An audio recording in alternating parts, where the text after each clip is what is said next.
Je suis très heureuse de revenir en France.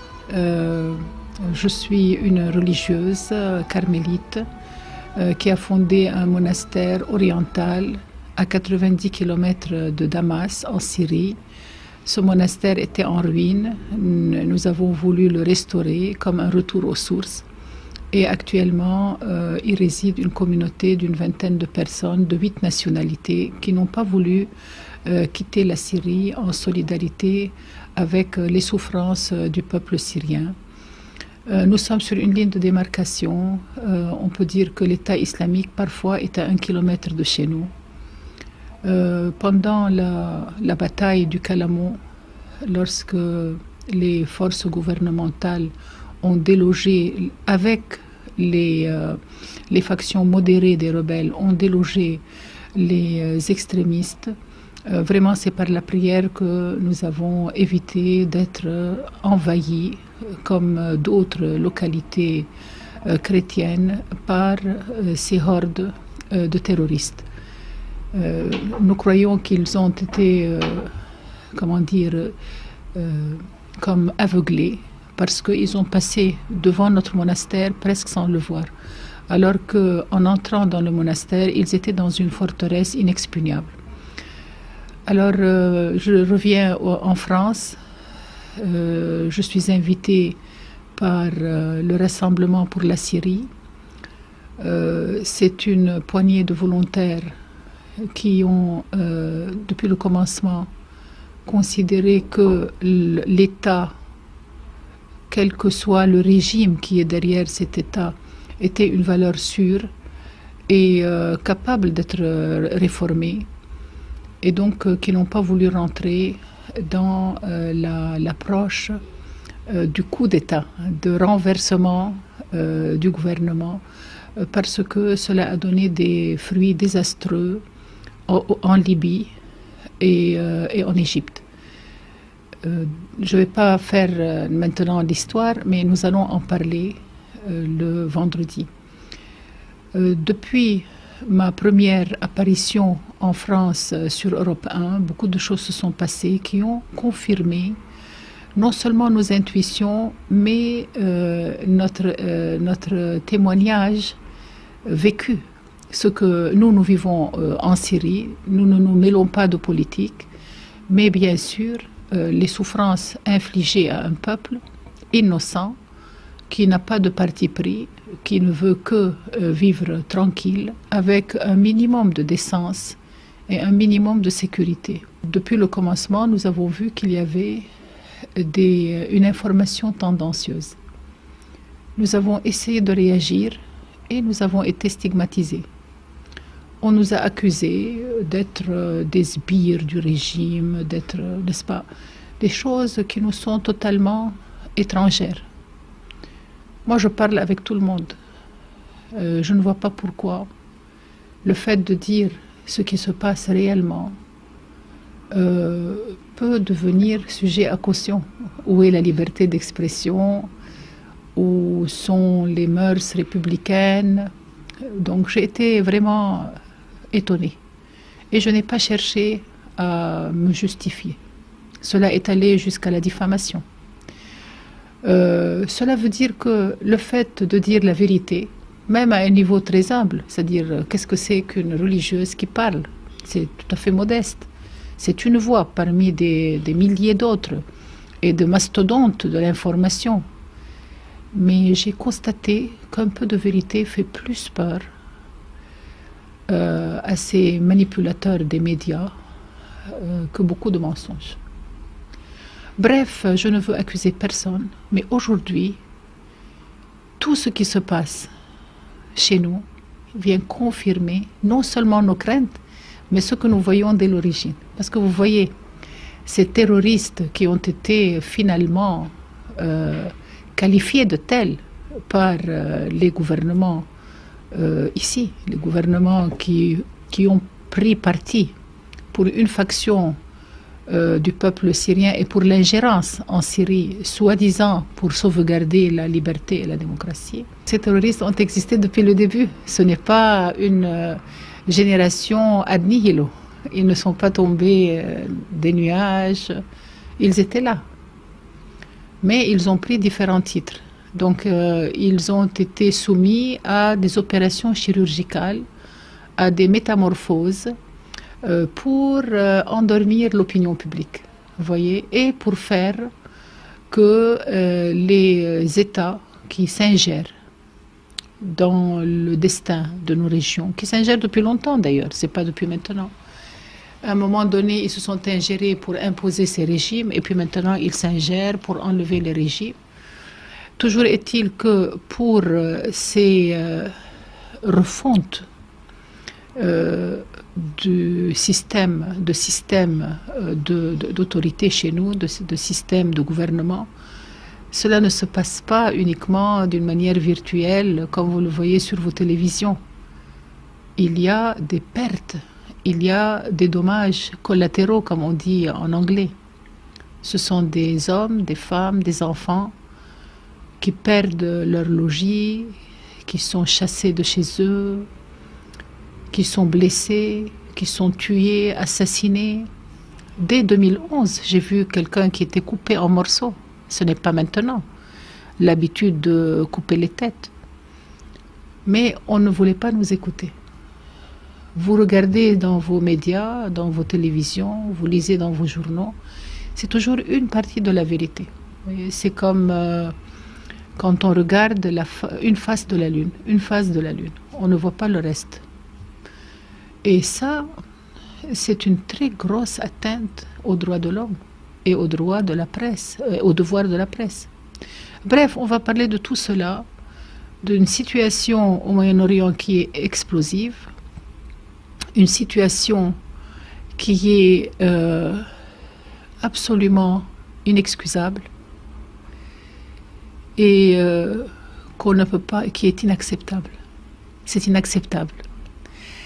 Imaginez-vous que ça se passe chez vous, qu'un jour, pour un oui, pour un non, on vous disait que votre gouvernement n'est pas le bon et que votre président, c'est un... Moi, je ne suis pas syrienne, donc je ne parle pas de mon président. Mais supposons que je suis maintenant française et qu'on me dise, voilà, M. Hollande est tel, et ci, et ça. Il n'a pas le droit d'exister, il faut à tout prix le faire tomber.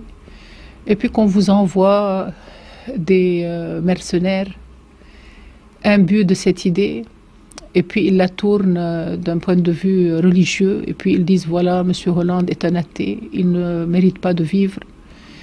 Et pour arriver à l'Élysée, ils détruisent tout Paris, et ils détruisent toute la province. Ils n'arrivent pas à Paris, donc ils détruisent la province. Ils n'arrivent pas à la province, ils détruisent ce qui est un peu plus loin.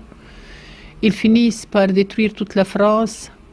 Ils s'en prennent à vos centrales d'électricité, à vos pompes, à vos réserves de gaz, à vos récoltes. Et puis après, ils s'en prennent aussi à votre patrimoine archéologique, à votre patrimoine culturel. Vos musées sont saccagés. Bref, que diriez-vous? Est-ce qu'il y a un seul alibi pour motiver une telle intervention? Essayez de réfléchir. Essayez de dépasser ce flot, cette avalanche moi j'appelle ça de prêt-à-porter intellectuel. Ce sont des tiroirs de concepts qu'on vous plante dans le cerveau, et puis que vous n'arrivez pas à réfléchir autrement. Et ça vous oblige à marcher à la queue leu sur un seul sentier. Et pour le dire, si vous voulez, d'une manière plus directe, ça vous conditionne. C'est un lavage de cerveau. Alors, quand nous parlons de cette manière, la seule réponse, c'est pas le dialogue. La seule réponse, c'est la diffamation. Vous voyez? Cela veut dire qu'on gêne. Et cela veut dire qu'il n'y a pas de réponse à notre objection, à nos objections. Cela veut dire que la situation est très grave. Non seulement on est dans l'intolérance, non seulement on est dans le parti pris, on est dans le totalitarisme, messieurs et dames. Le totalitarisme. Et ce totalitarisme ronge les valeurs de l'Occident. Moi, je préfère un dictateur qui se dit comme tel. Je le préfère à un système de dictature caché sous de grands titres de liberté et de démocratie et de fraternité et de droits de l'homme, etc. Je ne dis pas cela avec haine. Je ne le dis pas d'une manière politique. Je n'ai pas d'intérêt politique. Je n'ai pas de parti qui va gagner ou ne pas gagner aux élections. Pour moi, le parti, c'est l'humanité, c'est l'homme. C'est ces enfants qui ont été blessés par les obus aveugles. Je dirais de part et d'autre, mais beaucoup plus de la part des terroristes. Parce que les terroristes, il n'y a personne pour les stigmatiser. À part quand ils brûlent un pilote vif ou quand ils coupent les têtes à 21 Coptes sur le rivage libyen. Oui, on en fait, n'est-ce pas, un grand événement médiatique. Mais au jour le jour, personne n'a couvert le génocide au ralenti de tout un peuple qui avait l'unique défaut de rester dans les zones sécurisées par son gouvernement. Et le gouvernement est légitime, il est accepté comme tel aux Nations Unies. Donc c'est légitime. Nous sommes dans une schizophrénie. Et cette schizophrénie fait du tort aux innocents. Parce qu'il n'y a plus d'état de droit. Et on lâche des forces obscures, ténébreuses, dans ce pays pour faire la sale besogne. Donc je vais vous parler des enfants qui sont quadriplégiques, des filles qui ont perdu leurs 2 jambes, qui demandent à leur des filles de 7 ans, qui demandent à leur maman, mais où sont allés mes pieds? Je vais parler des enfants qui sont devenus aveugles, qui ont des séquelles à vie. Je vais parler des jeunes, je vais parler des mères éplorées. Je vais parler de la souffrance et du martyre d'un peuple. Et bien sûr, je vais parler des chrétiens, parce que les chrétiens, c'est une partie constituante du tissu syrien. Et on va réfléchir ensemble. J'aimerais bien qu'il y ait des médias mainstream à me prendre tel que je dis et tel que je suis, sans me remanier et me remodeler et s'empresser de déformer mes dires. C'est un défi à l'honnêteté et c'est un défi à la véracité. Je fais ce que ma conscience me demande de faire et tous mes pronostics se sont avérés exacts. Vous pouvez lire ce que j'ai vraiment dit parce qu'on m'a fait dire des choses. L'heure est grave. Des milliers de morts, des milliers d'handicapés, 9 millions uniquement en Syrie de déplacés. La kermesse continue. Il y a encore des dirigeants qui veulent continuer à payer de l'argent pour faire tomber le gouvernement syrien. Ils ne se rendent pas compte que finalement ce jeu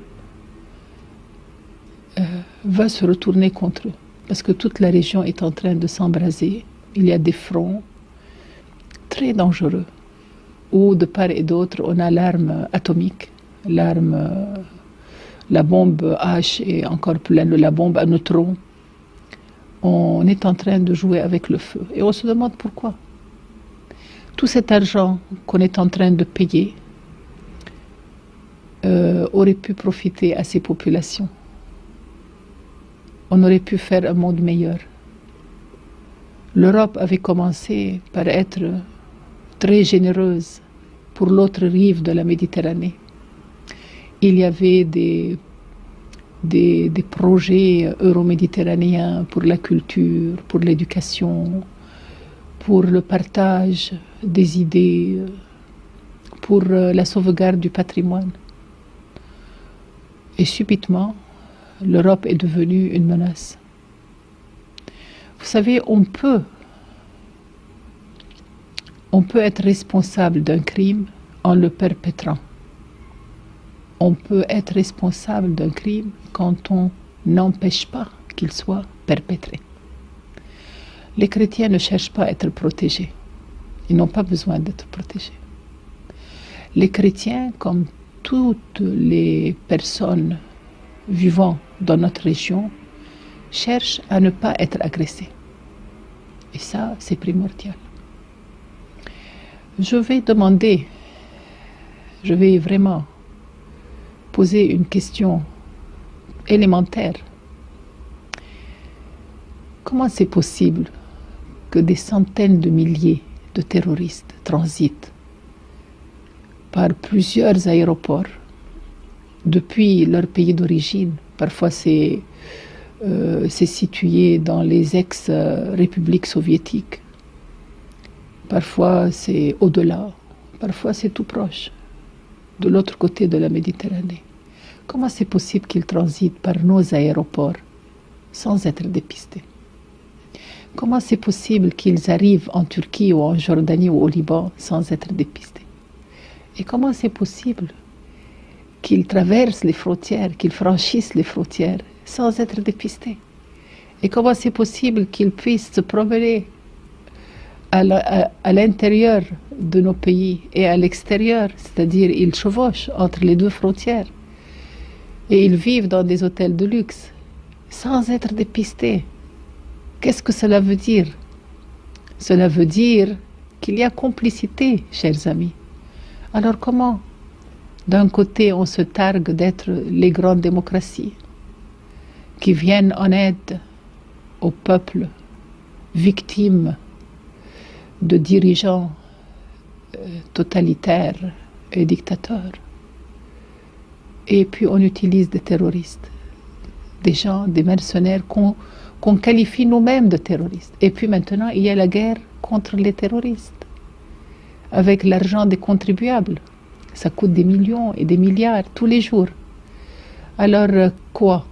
J'allume un feu et puis je dis que je suis le champion qui va l'éteindre? C'est très grave, de très grande confusion. Nous essaierons d'aborder ces problèmes sans agression, sans agressivité. C'est avec un grand amour. Tout ce que je cherche, c'est assurer une couverture internationale pour sauvegarder le droit de la personne humaine dans nos régions à ne pas être agressée. Merci.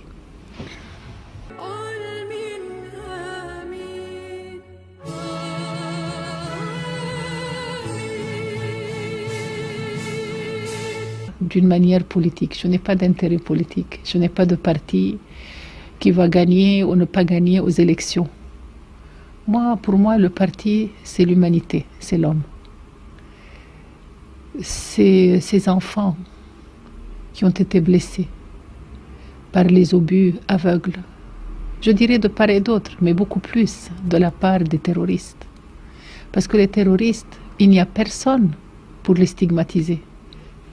À part quand ils brûlent un pilote vif ou quand ils coupent les têtes à 21 Coptes sur le rivage libyen, oui, on en fait, n'est-ce pas, un grand événement médiatique. Mais au jour le jour, personne n'a couvert le génocide au ralenti de tout un peuple qui avait l'unique défaut de rester dans les zones sécurisées par son gouvernement. Et le gouvernement est légitime, il est accepté comme tel aux Nations Unies. Donc c'est légitime. Nous sommes dans une schizophrénie. Et cette schizophrénie fait du tort aux innocents. Parce qu'il n'y a plus d'état de droit. Et on lâche des forces obscures, ténébreuses, dans ce pays pour faire la sale besogne. Donc je vais vous parler des enfants qui sont quadriplégiques, des filles qui ont perdu leurs 2 jambes, qui demandent à des filles de 7 ans, qui demandent à leur maman, mais où sont allés mes pieds? Je vais parler des enfants qui sont devenus aveugles, qui ont des séquelles à vie. Je vais parler des jeunes Je vais parler des mères éplorées. Je vais parler de la souffrance et du martyre d'un peuple. Et bien sûr, je vais parler des chrétiens, parce que les chrétiens, c'est une partie constituante du tissu syrien. Et on va réfléchir ensemble. J'aimerais bien qu'il y ait des médias mainstream à me prendre tel que je dis et tel que je suis, sans me remanier et me remodeler et s'empresser de déformer mes dires. C'est un défi à l'honnêteté et c'est un défi à la véracité. Je fais ce que ma conscience me demande de faire et tous mes pronostics se sont avérés exacts. Vous pouvez lire ce que j'ai vraiment dit, parce qu'on m'a fait dire des choses. L'heure est grave. Des milliers de morts, des milliers d'handicapés, 9 millions uniquement en Syrie de déplacés. La kermesse continue. De système de gouvernement. Cela ne se passe pas uniquement d'une manière virtuelle, comme vous le voyez sur vos télévisions. Il y a des pertes. Il y a des dommages collatéraux, comme on dit en anglais. Ce sont des hommes, des femmes, des enfants qui perdent leur logis, qui sont chassés de chez eux, qui sont blessés, qui sont tués, assassinés. Dès 2011, j'ai vu quelqu'un qui était coupé en morceaux.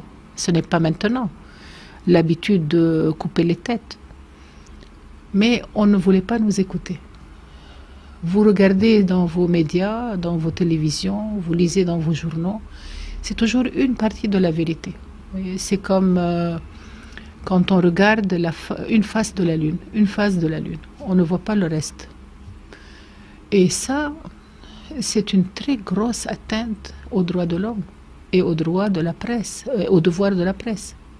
Bref, on va parler de tout cela, d'une situation au Moyen-Orient qui est explosive, une situation qui est absolument inexcusable et qu'on ne peut pas, qui est inacceptable. C'est inacceptable. Imaginez-vous que ça se passe chez vous, qu'un jour, pour un oui, pour un non, on vous disait que votre gouvernement n'est pas le bon et que votre président, c'est un... Moi, je ne suis pas syrienne, donc je ne parle pas de mon président. Mais supposons que je suis maintenant française et qu'on me dise, voilà, M. Hollande est tel, et ci, et ça. Il n'a pas le droit d'exister, il faut à tout prix le faire tomber. Et puis qu'on vous envoie des mercenaires imbus de cette idée, et puis ils la tournent d'un point de vue religieux, et puis ils disent, voilà, M. Hollande est un athée, il ne mérite pas de vivre. Et pour arriver à l'Élysée, ils détruisent tout Paris, et ils détruisent toute la province. Ils n'arrivent pas à Paris, donc ils détruisent la province. Ils n'arrivent pas à la province, ils détruisent ce qui est un peu plus loin. Ils finissent par détruire toute la France. Ils s'en prennent à vos centrales d'électricité, à vos pompes, à vos réserves de gaz, à vos récoltes. Et puis après, ils s'en prennent aussi à votre patrimoine archéologique, à votre patrimoine culturel. Vos musées sont saccagés. Bref, que diriez-vous? Est-ce qu'il y a un seul alibi pour motiver une telle intervention? Essayez de réfléchir. Essayez de dépasser ce flot, cette avalanche moi j'appelle ça de prêt-à-porter, et donc qui n'ont pas voulu rentrer dans l'approche du coup d'État, de renversement du gouvernement, parce que cela a donné des fruits désastreux en Libye et en Égypte. Je ne vais pas faire maintenant l'histoire, mais nous allons en parler le vendredi. Depuis ma première apparition en France sur Europe 1, beaucoup de choses se sont passées qui ont confirmé non seulement nos intuitions, mais notre témoignage vécu. Ce que nous vivons en Syrie, nous ne nous mêlons pas de politique, mais bien sûr, les souffrances infligées à un peuple innocent qui n'a pas de parti pris, qui ne veut que vivre tranquille, avec un minimum de décence et un minimum de sécurité. Depuis le commencement, nous avons vu qu'il y avait une information tendancieuse. Nous avons essayé de réagir et nous avons été stigmatisés. On nous a accusés d'être des sbires du régime, d'être, n'est-ce pas, des choses qui nous sont totalement étrangères. Moi, je parle avec tout le monde. Je ne vois pas pourquoi le fait de dire ce qui se passe réellement peut devenir sujet à caution. Où est la liberté d'expression? Où sont les mœurs républicaines? Donc j'ai été vraiment étonnée. Et je n'ai pas cherché à me justifier. Cela est allé jusqu'à la diffamation. Cela veut dire que le fait de dire la vérité, même à un niveau très humble, c'est-à-dire qu'est-ce que c'est qu'une religieuse qui parle? C'est tout à fait modeste. C'est une voix parmi des milliers d'autres et de mastodontes de l'information. Mais j'ai constaté qu'un peu de vérité fait plus peur à ces manipulateurs des médias que beaucoup de mensonges.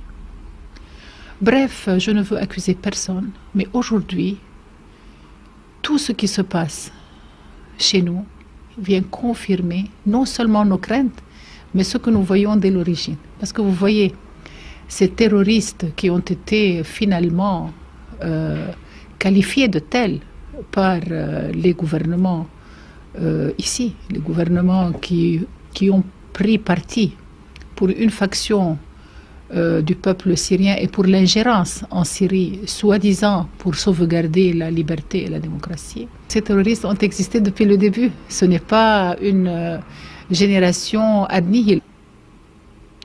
Vous savez, on peut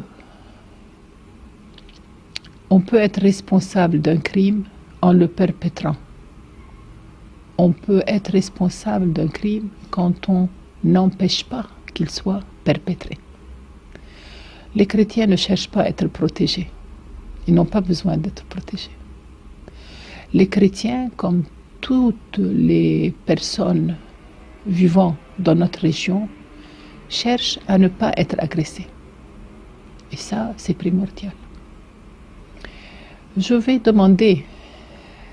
vais vraiment poser une question élémentaire.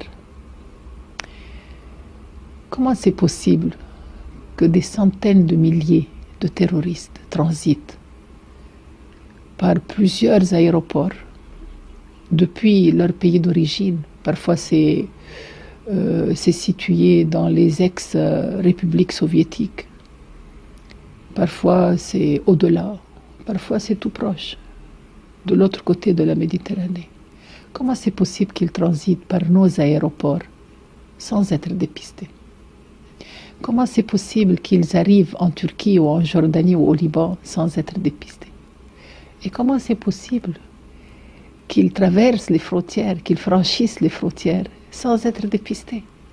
Et comment c'est possible qu'ils puissent se promener à l'intérieur de nos pays et à l'extérieur, c'est-à-dire ils chevauchent entre les deux frontières et ils vivent dans des hôtels de luxe sans être dépistés? Qu'est-ce que cela veut dire? Cela veut dire qu'il y a complicité, chers amis. Alors comment, d'un côté, on se targue d'être les grandes démocraties qui viennent en aide au peuple victime de dirigeants totalitaires et dictateurs, et puis on utilise des terroristes, des gens, des mercenaires qu'on qualifie nous-mêmes de terroristes. Et puis maintenant, il y a la guerre contre les terroristes, avec l'argent des contribuables. Ça coûte des millions et des milliards tous les jours. Alors quoi?